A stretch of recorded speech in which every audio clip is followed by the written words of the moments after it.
పోర్టుల గురించి ఎంత తప్పుడు ప్రచారం చేశారు. నేను గతం నుంచి ప్రస్తావించాను. జగన్ చేస్తున్నది ఒక అద్భుతమైన భవిష్యత్తు పెట్టుబడికి సంబంధించిన కీలకమైన అంశం పోర్టు. ఆ పోర్టుల్ని ఆ రోజున అనవసరంగా కడుతున్నారు, లేకపోతే అడ్డదిడ్డంగా కడుతున్నారు, దోపిడీకి పెడుతున్నారు అని చెప్పి ప్రభుత్వం కడుతున్నట్టు దానికి హక్కులు తీసుకోవడం తప్పని చెప్పి వాదించినటువంటి ఇవాళ అదే పోర్టులు ఆంధ్రాకు ఉన్నాయని చెప్తున్నారు.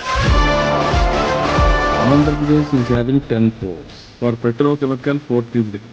Green energy for export, again, port is there. Chandrababu Naidu దావోస్లో ఏం చెప్పాల్సి వచ్చింది?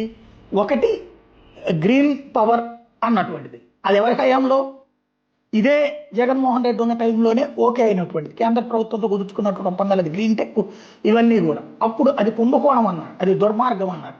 ఇప్పుడు అదే చెప్పుకోవాలి.